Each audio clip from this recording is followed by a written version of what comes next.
Welcome to Conversate, a podcast where we engage in conversation. And on this episode today, I, Pastor Kevin, sit down with our office manager, Carrie Rich, to talk about the new year. Maybe you're a new you in the new year, and maybe not. We'll discuss that transition from 2024 to 2025, as well as consider the text we heard on Sunday about the boy Jesus in the temple in Jerusalem. What does that story mean for us? All this and more we share today on this podcast. As always, we hope that you hear something that inspires you to go out and have a spiritual conversation with somebody else. And we hope you enjoy it. Morning, Carrie. Good morning, Kevin. How are you today? I am just ducky. How are you? Man, I feel like you haven't been ducky for a while. I know. It's a new year, man. I'm taking on new things. Yeah, well, that's not new, though. It's not new. If you don't know our office manager, Carrie, occasionally she's ducky. Not even okay. I would say like fairly regularly. Yeah, ducky. I don't know why a ducky is a thing. But well, tell the people what it means, because I had to ask. It wasn't abundantly obvious. For Happy, me. I guess. I'm good. Things are good. Ducky. It's all in a line. We're all good. The ducks are in a row. The ducks are in a row. That's good. January. We're starting off with a bang, baby. Yeah. Okay. What was your New Year's like? Did you stay up for the New Year? I did. Did you? I did. Okay. Were you with friends or family or? With my daughter. She was pretty excited. She loves the New Year, so she loves staying up. We don't usually let her stay up, so the fact that she was able to, she's like, oh, she gets very excited. Very novel. Yeah. What do you guys do? Like, do you have any particular traditions you do on New Year's Eve, or like, is there a way you like to ring in the New Year? Really, this year we ended up watching a movie until about 10-15 minutes before. Yeah. And then we'll flip it over to the Times Square ball drop type thing. And we watch the ball drop and we do the 1090, all that stuff. And Happy New Year. Bye! And that's all sorts of fun. And then basically I'll just go to bed after that. But because we were watching a movie before the New Year happened, we just went back and finished watching the movie. Oh, there you go. See, the movie was not finished. No, it wasn't finished. We paused. Intermission. Did the whole New Year's thing. Yeah. And then went back to finish the movie, and then we all slept in the next day. Well, that's very sweet. That's very sweet. I rang it in by myself. It was very lonely. It was very sad. It's very sad. No, so like in our household, like we don't often celebrate New Year's Eve. Like it's just not something that we have, especially with young kids. Like, like trying to do anything social out is like kind of out, and then like doing anything together, like we're just tired. Well, it'll be a while before you get to that point again. Yeah, or be able to celebrate it with them like you did with Bella. Yeah. But for so like we had no intention as a household. I had no intention even individually. But then just happened to basically dink around for 2 hours, and all of a sudden it was 11:30, and I was like, well, might as well ring it in. And what I discovered was that, because I also did the ball drop, that's what I turned to. Like around that time, I like tried a few different outlets, and it's very strange sensation to watch other people celebrate with friends and family. Yeah, it is. From the loneliness of your couch. It is. So I wouldn't recommend that, guys. But hey, Happy New Year anyway. Yeah, that's right. Happy New Year. And my ducks are almost in a row, so I'm almost ducky. Hey, I'm feeling pretty ducky right now. Yeah, we're good. Now that's ask good. me in a week. Maybe not so much, but right now, heck yeah. I forget. There's like this is part 2 question on New Year's, and then we'll move into 2025 for real. But do you do any resolution stuff? What's your take on that? We used to. We really don't. I mean, if we're gonna start something new, we would generally wait till the new year to start it. But it's more of a chance to start something fresh, but it's not like a resolution. It's not a Yeah, you're not like... I'm not committed to one thing that I'm only going to do this year. And then in 2 weeks the it big fails. goal. Well, that's... And that was... So, you know... that you got me thinking about asking that question because, we're saying like right now things are good. Yeah. But hey, who knows in a week? And that is how a lot of resolution... I forget there's a day that's like national, it's like forget the your resolution 15th or day. 20th or something of January. It's not that far into January. It's before you hit February. I know that. Yeah. I don't know at what point I came to this resolution for myself, but it was basically, hey, dude, if you're going to make a change in your life, just make the change. Yeah. You don't need to do it now on this particular timing. That's okay. Like if you set it for then only because that's the new year, but without any other like peripheral things, support systems to make it actually happen. Right. Probably just because it's on the turning of a day in your calendar is probably not going to magically make it happen. No. So. And they say it takes 2 or 3 weeks, 2 weeks, 3 weeks to start. Like if you start like something pattern. new, to develop a new habit and that kind of thing, it takes a couple weeks. So I think that's why it's like the 20th or something when it doesn't. Yeah. It's like, is it going to be a pattern? No. I want it to be, and then I don't. Yeah. It's not going to happen. I did just see a statistic, which I thought was very interesting. And it had to do with, like if there's a goal you set, achieving that goal, and what it was your percentage of probability of success. And there's certain things that increase the probability. One is having a plan, right? Like that's going to help you. You're not just making a wish and then just hoping it happens. 2 was having an accountability partner dramatically increases your probability of success, or at least I think it was like 55% or something like that. But having an accountability partner where you have specific times that you're meeting to work on that thing. The post I saw said 95%. Oh, wow. Yeah. Probably because you don't want to let somebody else down. Well, exactly. And if you're both working on something at the same point, you don't want to meet and have nothing to share. That's right. Like that's, I guess I get that. I get having deadlines and that kind of thing, but you also got to want to do it.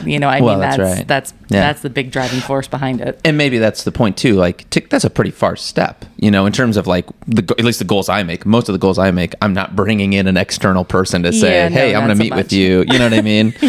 Most of the goals I'm saying for myself, that would be sort of wildly outrageous to do, if my goal is, get my weed whacker fixed. Right. I don't need to hopefully bring in a consultation. Well, if you need me to be that buddy for you, I can be a squeaky wheel for you there. I have an issue on that.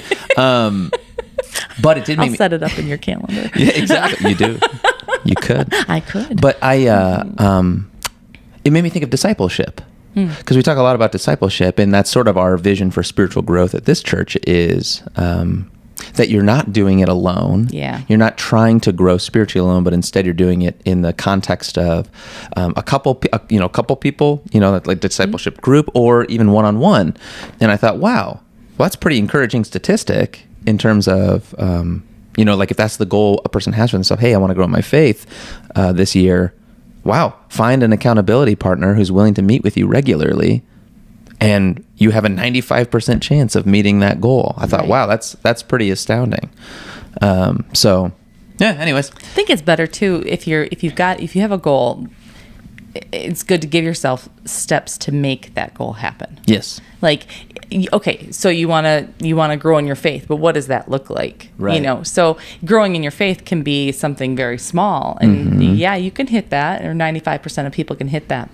But if it's a little bit, if you're thinking it's a larger thing, then you're not going to feel successful if you just hit a little part of it. That's right. So you need to give yourself some benchmarks or some ways to hit what it is to give yourself a chance to step to where you need to be. And that's the old, if you haven't heard it, there's something called SMART goals, right? And that's an acronym for specific, measurable, achievable.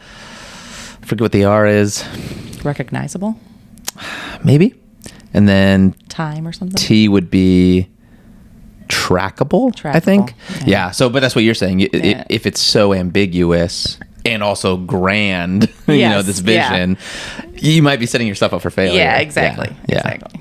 Oh, and so on that note, just shameless plug right now. If you're listening to this podcast and you're like, hey, that is my shameless plug. Shameless. I'm gonna come back to that word later.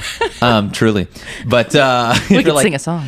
Is that you're talking about the musical? No. Never mind. Old school song. Country maybe. Oh, and I'm out. But if that is your goal in the new year, to grow in your faith spiritually, and this idea of accountability partner who is willing to meet with you sounds enticing or like interesting, please reach out to us. Reach out in particular, Pastor Aaron. You can reach out to me. I will gladly help you. But Pastor Aaron, that's a big focus of his in our church community, is connecting Christians to other Christians for their continued growth. We call it discipleship. And there's a lot of people already engaged in that. And if you're not, there's opportunities for you. So There's my plug. Oh, good plug. Thanks. At least it wasn't a hair plug. I should have. Oh, nice with the. There it is. That's what I should have done. That would have jazzed it up. Okay, so now hard transition. We're settling back in. Settling back in, grabbing the coffee. Oh, coffee too. Okay. Yeah. Or water. Or water. Depending. Hey, what does your cup say, by the way? You are the best. Oh, that's nice. I need a little bit of Ducky, inspiration today. I'm telling you what. I'm glad you got it. Found the mug. Found the right mug. So this week we're still in kind of a transition between sermon series here at St. Peter and Paul. So when we walked through Advent, the season of the church year before Christmas, we did a series called Foretold, where we were looking at, in particular, Luke chapter 1, which reflects back a lot of the ancient prophecies and hopes, really, for the people of Israel for the Messiah to come. So this Messiah is foretold. And then in Luke chapter 1, it's being fulfilled. And so that all wrapped up at Christmas, because Christmas is the fulfillment of what was foretold. And then I've been in this little wiggle spot here for a couple weeks, kind of continuing that Christmas theme, basically that what was foretold has been fulfilled and is still being fulfilled for you. And so on the 29th, we looked at, and this is all still continuing the Luke narrative. So Luke 1 was sort of the Advent prophecies, looking at all these ancient promises. And then Luke 2 is the Christmas story everyone's probably familiar with, census went out over the entire Roman world. Like if you've been to a children's program, you've heard that said. But then Luke 2 continues beyond what we normally associate with the Christmas narrative, like the angel singing, to the shepherds, and no room in the inn for Mary and Joseph, and, all that jazz, to Jesus I think he's 40 days old. They take him to the temple to present him, which was a custom of the Israelites. So on the 29th, we looked at that story. And then this last week, the first week of January, the 5th was the Sunday, we looked at the final section of Luke chapter 2, which is 10 or so verses talking about the boy Jesus in the temple. So this is a story, if you may or may not be familiar with, it's a story where Jesus folks and likely a whole multitude of folks from his town are heading back to Jerusalem. He's 12 years old, Jesus is, and they're going there for the Passover. So the Passover festival that's held annually, and apparently Mary and Joseph, their family went every year for the Passover. Not surprising, really big festival for Jewish folk. But at this particular festival, they go, they do the thing, and then they're heading back home, and they're a day into their journey, and they realize Jesus isn't with them.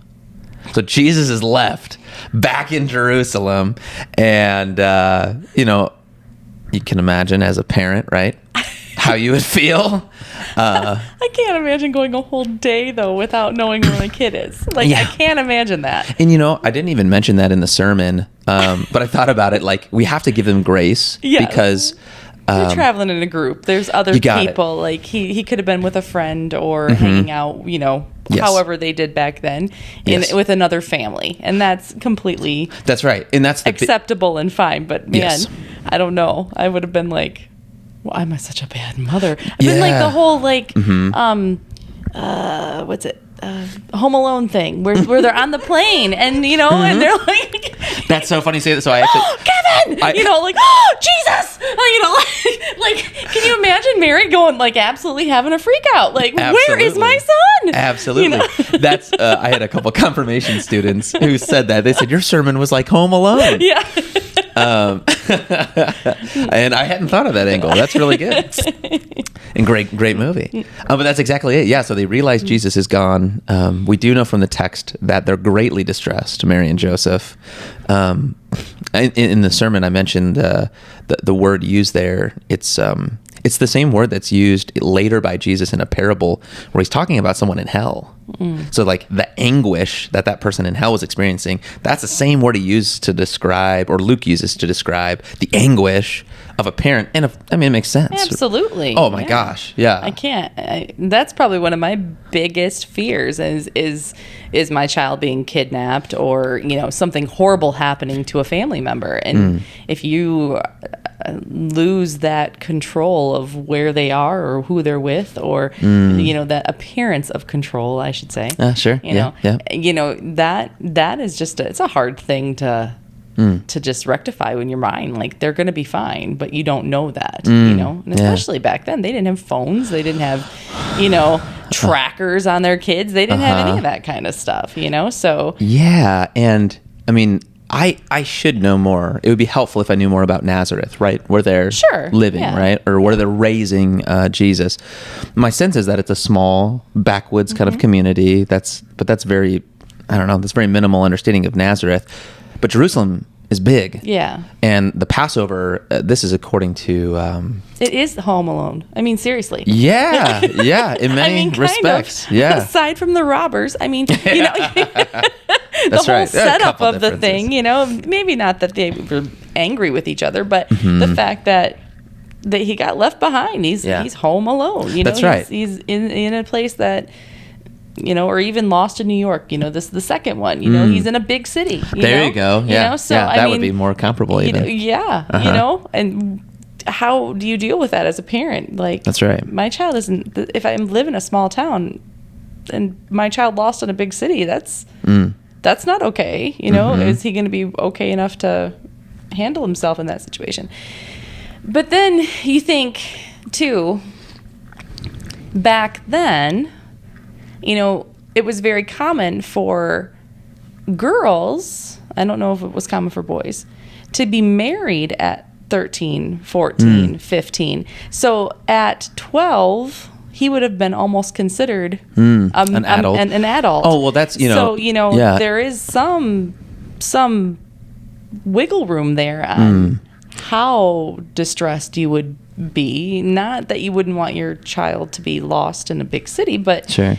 The perception of when does a person become kind of their own person? Yeah. I think you're right in Jewish culture that I think 13 is the idea. Like you are your own man now. I think I'm not all that familiar with Jewish culture, but like the bar mitzvah, right? I mean, that happens when you turn 13, right? Yeah, I think so. And isn't that what part of what that ceremony is communicating? Yeah, I believe so. Yeah, that you're stepping into adulthood, or that you're able to make your own decisions and that type of thing, which actually leads into what Jesus was saying about he was in the temple and his parents were looking for him. He's like, why are you worried? I'm where I'm supposed to be, and he's making his own decisions. It leads into that, even though he's a little young for what the culture would have dictated.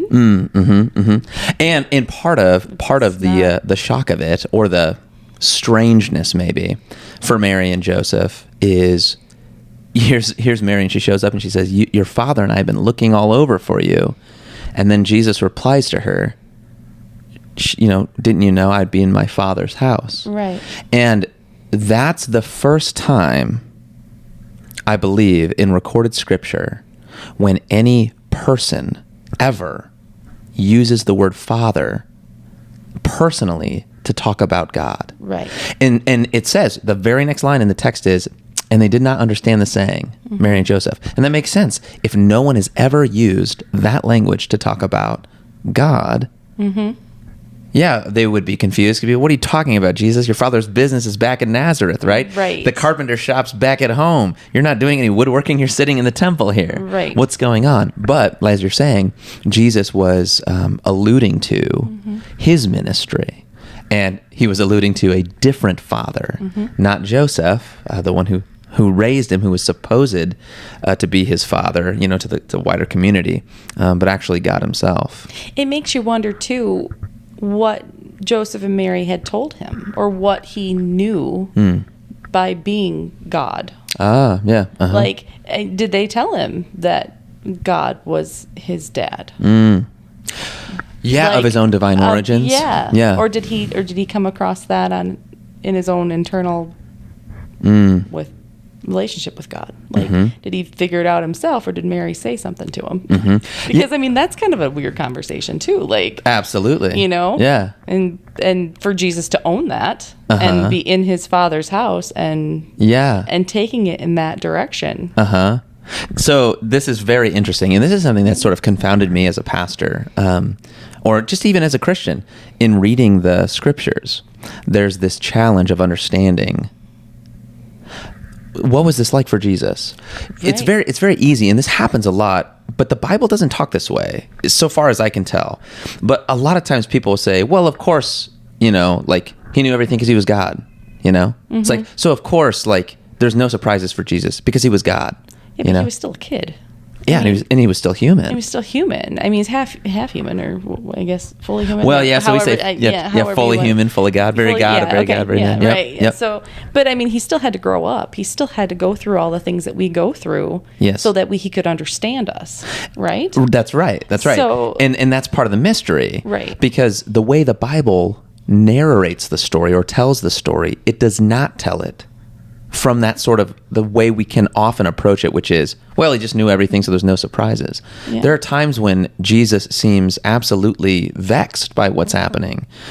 He goes to his hometown later in his adult ministry, and he can't do any miracles because of the lack of faith. That's very odd. He's God. Why can't he just do it? I don't know. I don't get it. It's a mystery. He had a bully. That's what it was.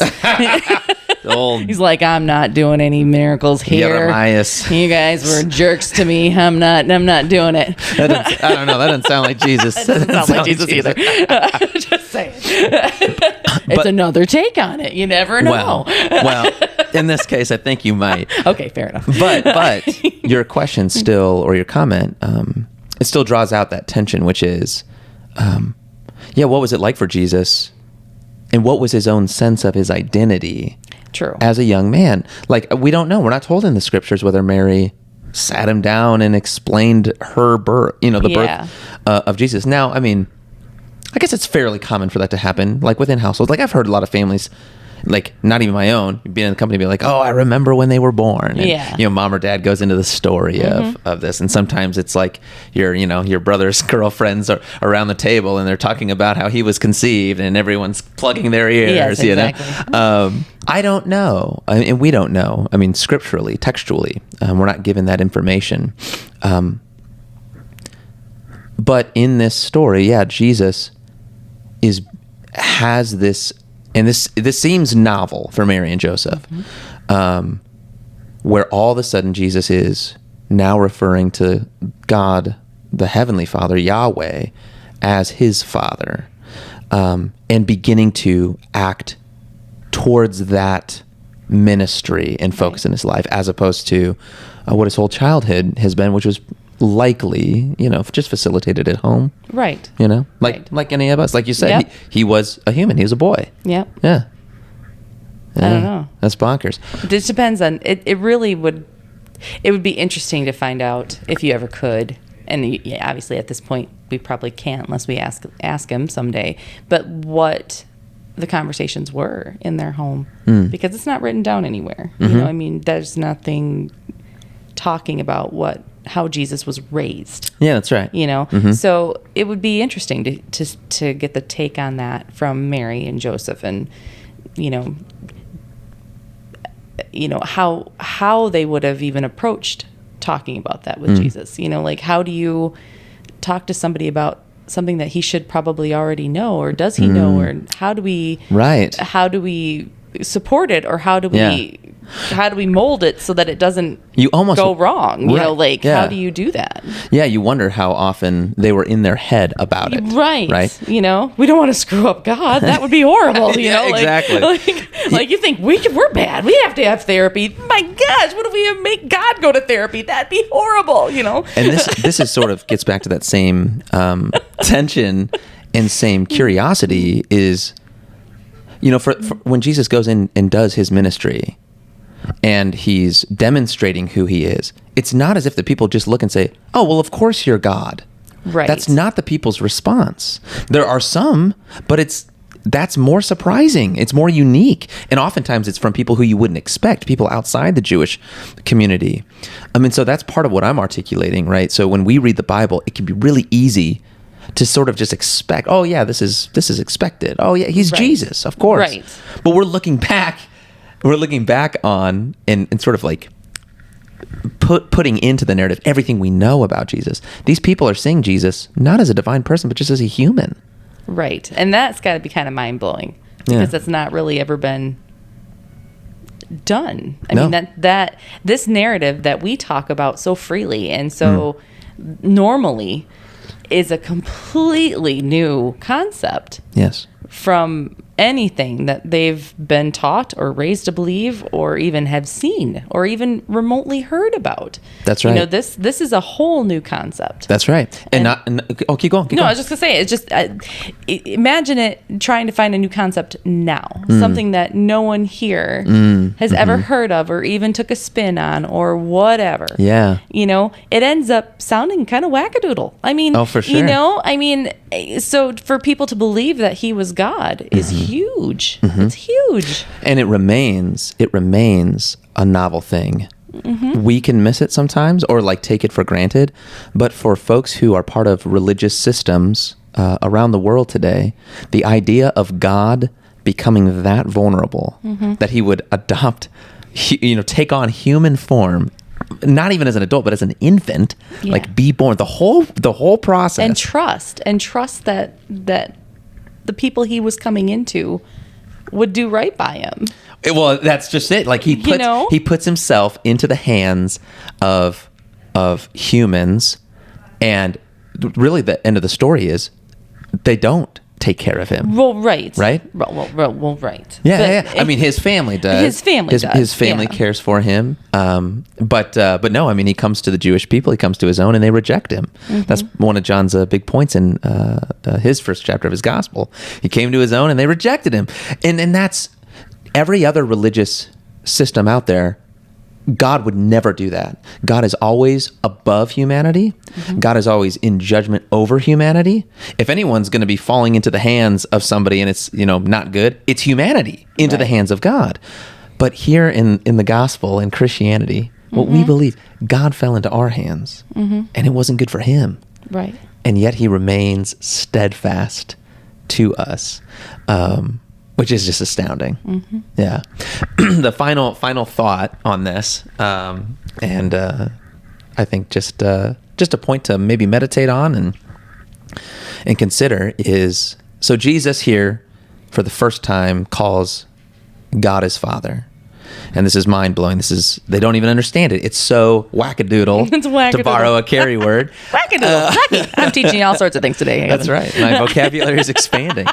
I'm not sure it's good, but okay, we'll go with it. It's so out there. His own parents don't even understand it. But then Jesus will then, in his ministry, make that same intimate relationship with God available to all humankind.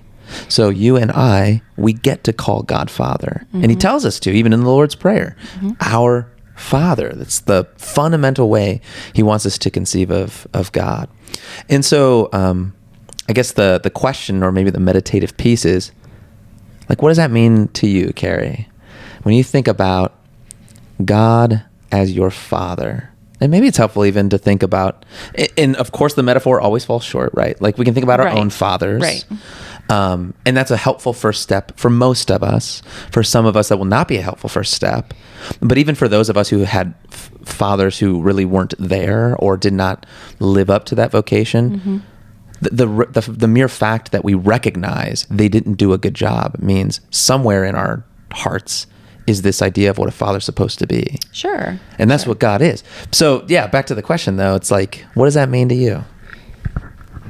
As in, what does God as a father mean to me? Yeah. And you can either go immediately there or just even go to your father, if that's helpful. And think about when you were 12 years old, like Jesus. And what was something that you're... like, what's something that only your father could do? Or what's a role that he played in your life that was like, yeah, like, I don't know, that was my dad. Well, my dad was a unique guy. He was very sarcastic. And so, but a good guy. My dad was a good guy. And he gave me the map of what I wanted to see, the qualities I want to see in the man that I would marry and the man that I would want to be the father to my children. And so when I think about my dad and how much of a godly man he was, it definitely shaped how I think about God as my father, in the way that I would hope that even if someone did not have a father like mine, because I had an awesome dad, if someone did not have that type of father, that they would be able to find that type of relationship, that type of father in our God. Mm-hmm. And that you may not have the same background as what I had. You may not have a father that was loving and kind and did all the things that gave you a template for how you should live your life and how you should look for the good and the pure in people, and to truly try to find the best in people. Now, yeah, he was sarcastic. He was funny, but he also had just an amazingly good soul. And so he would be the kind of person that you wish to be around. And so I would hope that God as our Father, that he was using God as his inspiration to be the man that he was. You know? And so if you have those templates at somewhere in your life, you're going to see it somewhere. Now, granted, it may not be perfect in your house, but there's always things like sitcoms where, they're made up dads, but they're still trying to show the best version of what a dad should be, right? Some of them are silly, some of them are incompetent, but pick your sitcom dad wisely. Sitcom dad wisely. Don't choose Bart. Exactly. But even he, I don't know much about the Simpsons, but I've seen a clip where it's like his workstation, and he's got pictures of his daughter. You seen that one? Right. You know what I'm talking about? Yeah. And I mean, so there's nuggets of goodness in there. That's right. And so it's a hard question to answer about what does God, like, what does he mean to me as a father? Because it's such a nebulous picture and that I have created over the years of what I envision him to be and what I feel in my heart that God is. And that's it's kind of a hard question to answer, but I would hope that as people come to know God, they come to know that deep love and that understanding and that peacefulness that he can bring to your lives. Absolutely. And that's I just wanted to grab on, because you said, talking about like having a good father who was so helpful in kind of mapping out your own, a picture of who you would want to marry. And not in a weird way, like I don't want to marry my dad. Just the qualities of what he exudes and what a man should be, what a father figure should be, what you should the example that should be set for who you see and sharing your life with. Absolutely. Not in the weird way. No, I mean, but it makes sense. It's like that's what we that's the foremost example of what we have is our family for thinking about how to structure our own families. But I would absolutely reinforce what you said in terms of, I hope that anyone who didn't have that would be able to, in God our Father, sort of have the pieces come together. Yeah. And so this is something God the Father says to Jesus. It's the very next story of Jesus in Luke. So Luke moves right from this story about Jesus. The next story of Jesus he tells is his baptism. And at his baptism, this is what God says to Jesus.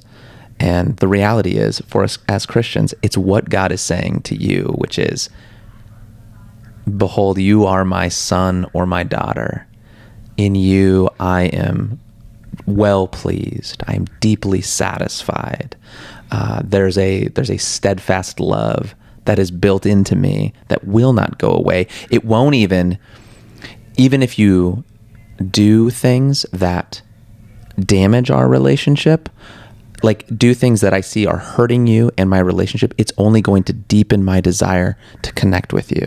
Right. Because that's parenthood is this weird counter conditional love. Every other love we have is conditional. Sure. Like you have conditions. You had a framework for your husband. Absolutely. I had a framework for when I selected Molly as my wife, and there were people who were not gonna fit into that. No. Because I had conditions. Absolutely. But when you have children, it goes out the window. It goes out the window. It really does. Like there's nothing. You can divorce your spouse, but you can't divorce your children. No, that doesn't happen. And it's a weird kind of love what you have for your kids. Yeah. That come out wrong. That's okay. But not expound. It's because it's so unconditional. Mm-hmm. Because you can have the worst day ever with your kids and just think you are the worst parent in the world and you've said all the wrong things and you've done all the wrong things. But then you watch them go to sleep and you're like, oh. There's still this deep abiding love. Deep abiding love. And you're like, what has occurred. Oh, I just want to wake them up and hug them. And then you're like, no, I don't want to do that either. Yes. So, I mean, there is this parental bond that is so hard to encompass, so hard to explain, so hard to talk about. And when we talk about as God as our Father and that parental bond to us, He loves us in the same way that we love our kids. Absolutely. And it's indescribable. Yeah.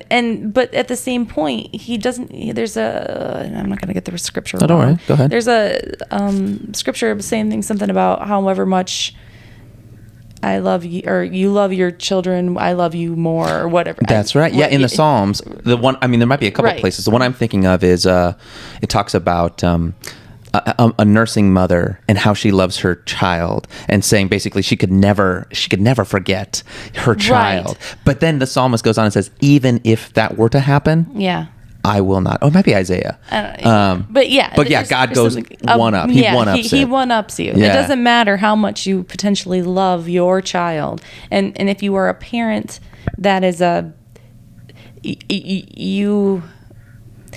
especially I feel like as a woman, when you have a baby, there is a special bond there. Oh, absolutely. And but not always. I mean, some women struggle with that, but for the most part, there's generally that mom connection, and that is a bond that is just, to me, unfathomable to break. Like that's not something that's even a possibility. Yeah. And to think that God loves me more than I could love a human that I created, because He created us, but He loves us more than we could ever possibly understand. That it just blows my mind. Amen. And meditate on that, my friends. It will heal. It will heal those wounds that we all carry from our family relations, our friend relations, our spousal relations, because none of those relationships ultimately perfectly attend to us. We're all sinners. So there's brokenness in all of that. And plenty of good in all of that, and things that, like we've said, point us to God, but God is the perfect Father. So, well, Carrie, thanks so much for coming on and sharing your thoughts. I'm glad I was here. May you have a ducky new year. A ducky. And everybody's going out there having a ducky day today. To you as well, folks. We'll catch you next time. Peace.